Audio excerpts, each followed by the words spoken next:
kembali lagi bersama saya Agung Surya Gumelar dalam acara Beyond Education Podcast. Podcast yang selalu sharing-sharing materi tentang parenting, tentang motivasi, tentang coaching, dan juga tentang dunia pendidikan atau education.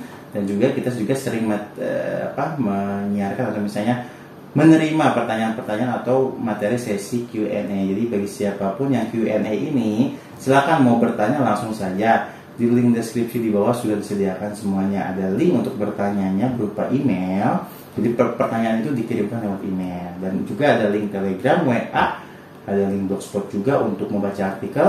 Langsung saja diklik saya di situ. Ya, jadi kalau misalnya mau bertanya langsung tanyakan lewat email saja. Nanti kita akan bahas melalui video di YouTube. Dan juga kita juga tersedia di Radio Online Indonesia. Kalau di Android ada Spotify, ada Anchor, ada kalau di Google itu atau misalnya di Google desktop ada Google Podcast. Kalau misalnya di iPhone kita tersedia di Apple Music atau Apple Podcast. Langsung saja searching dengan kata kunci Beyond Education, maka kita akan menemukan suaranya saja di sana ya. Silakan didengarkan. Pada hari ini, pagi ini bersama dengan Pak Doni. Halo teman-teman semuanya, gimana Gung? Semangat ya, semangat. Karena Semangat. kita akan membahas motivasi. Iya, semangat juga dong kitanya ya. Iya, temanya tentang apa di Pak hari ini Pak kita? Motivasi. Temanya ini menarik nih Gung. Karena saya melihat bahwa kebiasaan banyak orang ingin sukses, tetapi tidak mau berproses.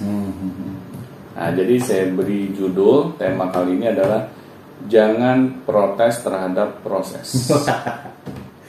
Iya tuh kayak proses itu kayak diprotes. Bagaimana maksudnya Pak?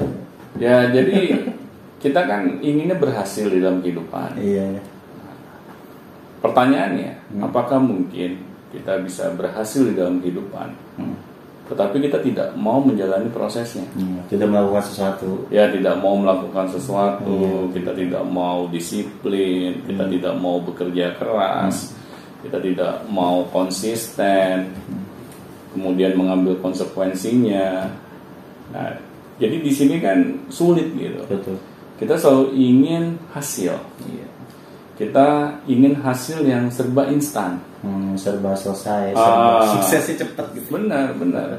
Akhirnya kita terperangkap di sana dengan pola pikir yang ingin serba instan. Nah, kan sulit ya. Kita ingin sesuatu yang luar biasa di dalam kehidupan kita, tapi kita tidak mau menjalani ikhtiarnya. Padahal Tuhan saya sudah menyampaikan di dalam firman-Nya gitu, bahwa aku tidak akan merubah nasib suatu kaum kalau kaum tersebut tidak mau merubah nasibnya. Berarti kan di sini ada proses ikhtiar yang harus kita lakukan secara konsisten.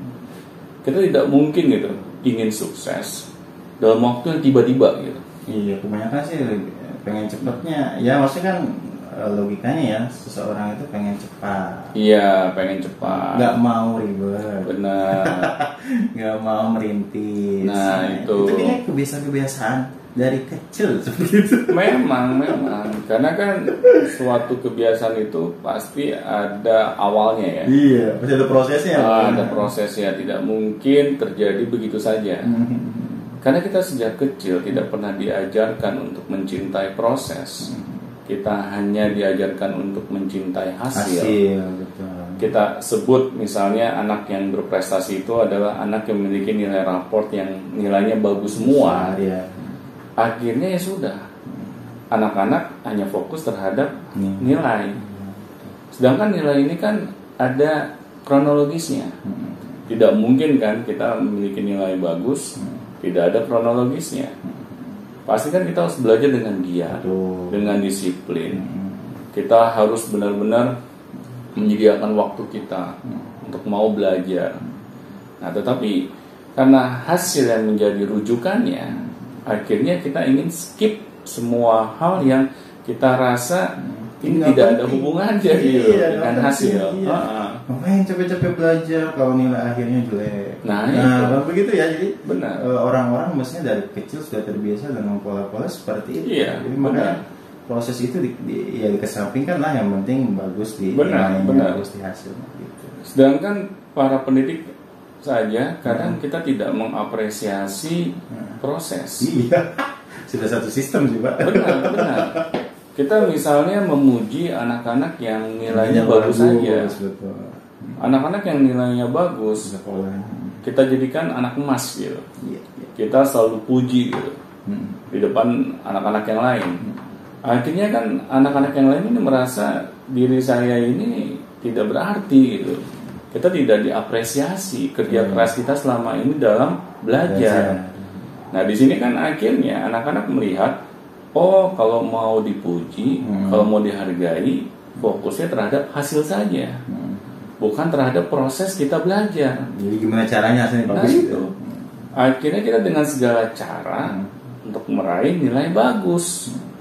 Nah, cara-cara yang kita lakukan ini kan biasanya itu sesuatu yang tidak semestinya. Iya, gitu. Beberapa persen seperti itu ya. Benar, bukan berapa persen, banyak persen. Iya, gimana ya, yang singkat, instan, bagus ya begitulah itu. Ya pernah nih, ini kisah saya sendiri ya. Iya. Pada waktu di zaman tingkat SMA gitu. Tentang proses. Tentang hasil. Jadi ayah saya bilang, Doni, kalau kamu nanti dapat ini ya ranking 10 besar, kamu dapat hadiah dari ayah.